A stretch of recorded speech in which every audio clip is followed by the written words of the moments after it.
नमस्कार, खबरों की खबर में आपका स्वागत है। मैं हूं तृप्ति। पीएम नरेंद्र मोदी ने लोकसभा में बजट सत्र के दौरान राष्ट्रपति के अभिभाषण पर धन्यवाद प्रस्ताव दिया। शायराना अंदाज में वो बोले, वो जो दिन को रात कहें तो तुरंत मान जाएं, नहीं मानोगे तो वो दिन में नकाब ओढ़ लेंगे, जरूरत हुई तो हकीकत को थोड़ा बहुत मरोड़ लेंगे। वो मगरूर हैं, खुद की समझ पर बेइंतहा, उन्हें आईना मत दिखाओ, वो आईने को भी तोड़ देंगे। और इसके बाद उन्होंने कांग्रेस के चाल, चरित्र और चेहरे की पोल खोलकर रख दी। अपने भाषण में पीएम मोदी ने देश, राष्ट्रवाद, महंगाई, कोरोना, गांव, गरीब और आत्मनिर्भर भारत का जिक्र करते हुए भरी संसद में कांग्रेस को टुकड़े टुकड़े गैंग का लीडर बता दिया। इतना ही नहीं, कांग्रेस पर वार करते हुए उन्होंने राहुल गांधी से लेकर नेहरू गांधी तक का चिट्ठा खोलकर रख दिया। यानी राहुल गांधी को पीएम मोदी ने नानी से लेकर परनाना तक याद दिला दिए। सवाल यह है कि आखिर देश के प्रधानमंत्री मोदी ने कांग्रेस को टुकड़े टुकड़े गैंग का लीडर क्यों कहा? आखिर मोदी ने यह क्यों कहा कि कांग्रेस अंग्रेजों की फूट डालो और शासन करो की नीति पर काम कर रही है? और कल तक जो कांग्रेस पार्टी और उसके समर्थक राहुल गांधी के बजट सत्र में दिए भाषण को लेकर वाहवाही कर रहे थे, उन्हें मुंह छुपाते हुए क्यों देखना पड़ा? और कल तक जो कांग्रेस पार्टी और उसके समर्थक राहुल गांधी के बजट सत्र के दौरान दिए भाषण पर वाह कर रहे थे, वो मुंह छुपाते हुए क्यों दिखे? दरअसल राहुल गांधी ने बजट सत्र के दौरान जिस तरह के आरोप लगाए थे, उन्हीं के जवाब पीएम मोदी ने बड़े धारदार तरीके से दिए। पीएम मोदी ने एक एक शब्द ऐसे बोले कि कांग्रेसियों को मिर्ची लगना तय थी और साबित कर दिया कि क्यों कांग्रेस पार्टी की देश में आज ये दुर्दशा है। कोरोना काल की बात करते हुए पीएम मोदी ने कहा कि कोरोना काल में कांग्रेस के आचरण से पूरा देश अचंभित है। कुछ लोगों ने जिस तरह का व्यवहार किया है, लोग पूछ रहे हैं कि क्या लोगों का सुख दुख आपका नहीं है? उन्होंने कहा कि कोरोना काल में कांग्रेस ने हद कर दी। पहली लहर के दौरान लॉकडाउन का पूरा देश पालन कर रहा था। सारे हेल्थ एक्सपर्ट्स कह रहे थे कि जो जहां है वहीं पर रुके। सारी दुनिया में यह संदेश दिया जा रहा था कि कोरोना संक्रमित अपने साथ कोरोना ले जाएगा। मुंबई के रेलवे स्टेशन पर खड़े रहकर मुंबई छोड़कर जाने के लिए तब कांग्रेस के लोगों ने श्रमिकों को टिकट दिया। कहा गया कि जाओ, महाराष्ट्र में हमारे ऊपर तुम बोझ हो, तुम यूपी के हो यूपी जाओ, तुम बिहार के हो बिहार जाओ। आपने ये बहुत बड़ा पाप किया। यानी कांग्रेस के इस काम को मोदी ने कहा कि ये महापाप था। महा अफरा तफरी का माहौल खड़ा कर दिया। आपने हमारे श्रमिक भाई बहनों को परेशानी में धकेल दिया। यह था पीएम मोदी का पहला वार। इसके बाद राहुल गांधी के बजट सत्र में दिए उस भाषण की धज्जियां उड़ा दी जिस पर कांग्रेसी खुशी से उछल रहे थे। उन्हें ऐसा लग रहा था कि बस अब राहुल गांधी को पीएम बनने से कोई नहीं रोक सकता। राहुल गांधी ने अपने भाषण में कहा था कि भारत एक राष्ट्र है ही नहीं। शायद उन्हें किसी ने कहा होगा कि बीजेपी राष्ट्रवाद की बातें करती है तो अब राष्ट्र के सिद्धांत को ही नकार दो। जैसे आजकल हिंदुत्व का तोड़ ना मिलने पर वो हिंदुत्व को ही बदनाम करने की साजिश रच रहे हैं। जिसके जवाब में पीएम मोदी ने उन्हीं के परनाना और देश के प्रथम प्रधानमंत्री जवाहरलाल नेहरू की लिखी किताब भारत एक खोज की लाइनें सुनाई, जिसमें नेहरू भारत की विविधताओं का विवरण देते हुए लिखते हैं कि इतनी विविधता के बाद भी देश की ऐतिहासिक राष्ट्रीय विरासत एक है।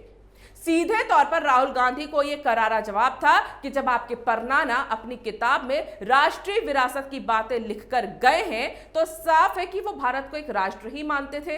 तो फिर राहुल गांधी क्यों नहीं मानते? और कहा कि इस सदन का यह कहकर अपमान किया गया कि संविधान में राष्ट्र शब्द नहीं आता। राष्ट्र कोई सत्ता या सरकार की व्यवस्था नहीं है। हमारे लिए राष्ट्र एक जीवित आत्मा है। इससे हजारों साल से देशवासी जुड़े हैं और जुड़ते रहे हैं। अब आपको बता दूं कि राहुल गांधी ने लोकसभा में क्या कहा था। राहुल गांधी ने कहा था कि इस देश के दो दृष्टिकोण हैं और यह कहा था कि राज्यों का एक संघ है, राष्ट्र नहीं है। और तमिलनाडु का उदाहरण देते हुए उत्तर भारत और दक्षिण भारत को तोड़ने वाली बातें कही थी और बीजेपी के लिए कहा था कि आप अपने पूरे जीवन में कभी भी तमिलनाडु के लोगों पर शासन नहीं करेंगे। यानी राहुल गांधी सीधे तौर पर दक्षिण और उत्तर भारत में फूट डालने की बातें कर रहे थे। इसी पर करारा जवाब देते हुए पीएम मोदी ने कहा कि विभाजनकारी मानसिकता कांग्रेस के डीएनए में घुस गई है। अंग्रेज चले गए लेकिन बांटो और राज करो की नीति को कांग्रेस ने अपना चरित्र बना लिया है। इसीलिए आज कांग्रेस टुकड़े टुकड़े गैंग की लीडर बन गई है। उन्होंने कहा कि कांग्रेस पार्टी की सत्ता में आने की इच्छा खत्म हो चुकी है, लेकिन जब कुछ मिलने वाला नहीं है तो कम से कम काम बिगाड़ दो। इस फिलॉसफी पर कांग्रेस आज चल रही है। पीएम मोदी ने याद दिलाया कि कैसे सीडीएस रावत के पार्थिव शरीर को लेकर तमिलनाडु की सड़कों से गुजर रही एम्बुलेंस को देखकर तमिलनाडु के लोग वीर वड़क्कम के नारे लगा रहे थे और बताया कि ये है राष्ट्रवाद की भावना तमिलनाडु के लोगों की।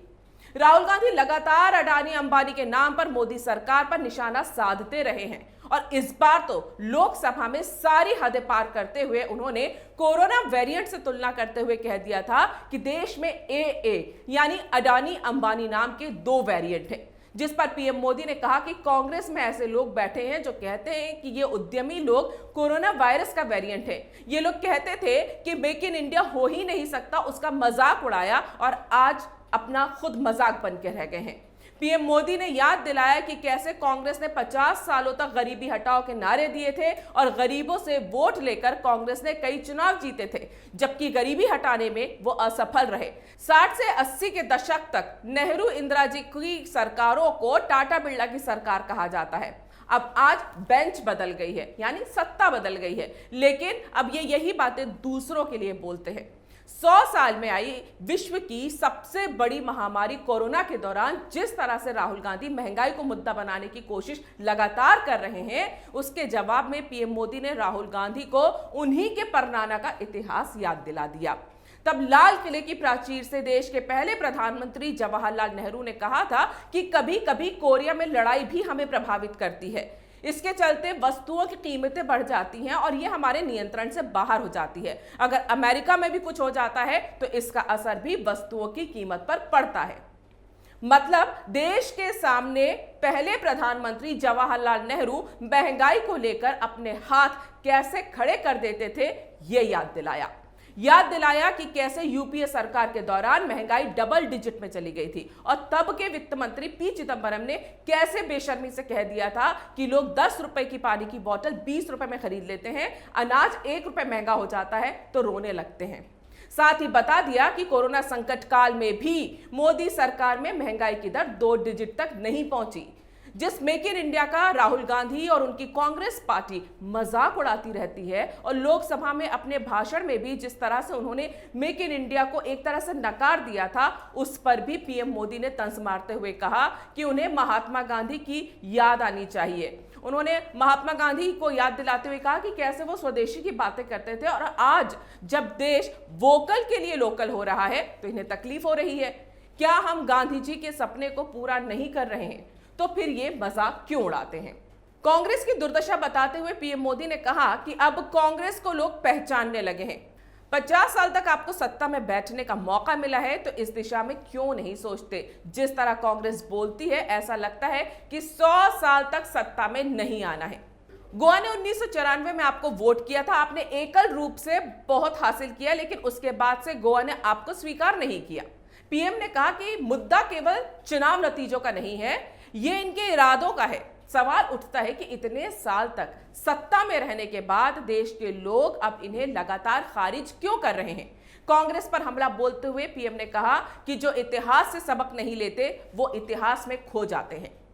दरअसल पिछले कुछ सालों में जिस तरह से जिन मुद्दों पर कांग्रेस विरोध करती रही है वो उसके चरित्र को बताता है। बात चाहे पाकिस्तान पर सर्जिकल स्ट्राइक के सबूत मांगने की हो, दुनिया भर में किसान आंदोलन के नाम पर भारत को बदनाम करने का मुद्दा हो, कोरोना काल जैसी महामारी में चीनी कब्जे के नाम पर देश को गुमराह करने की कोशिश हो, कोरोना वैक्सीन में भारत की ऐतिहासिक सफलता को नजरअंदाज करके वैक्सीन के नाम पर भ्रम फैलाने की कोशिश हो, अंबानी अडानी पर निशाना साधकर देश के तेजी से बढ़ रहे स्टार्टअप्स के यूनिकॉर्न बनने की सफलता को अनदेखा करना हो, कांग्रेस ने हर वो काम किया है जिससे मोदी सरकार की नहीं बल्कि देश की बदनामी हुई है, जिसे देश के लोग भी देख और समझ रहे हैं।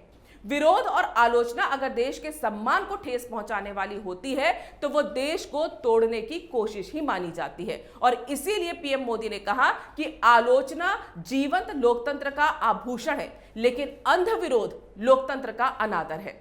और सत्ता से कोसों दूर हो चुकी कांग्रेस पार्टी अंध विरोध में देश के सिर्फ लोकतंत्र का ही नहीं बल्कि उसकी एकता और अखंडता का भी अनादर कर रही है। कुल मिलाकर पीएम मोदी ने राहुल एंड कंपनी को उनके ही परिवार के लोगों के कारनामों को हथियार बनाकर धोकर रख दिया और देश के सामने कांग्रेस की असली सच्चाई दिखा दी। अगर आपको यह वीडियो पसंद आया है तो इसे लाइक करें, शेयर करें और कैपिटल टीवी को सब्सक्राइब करें।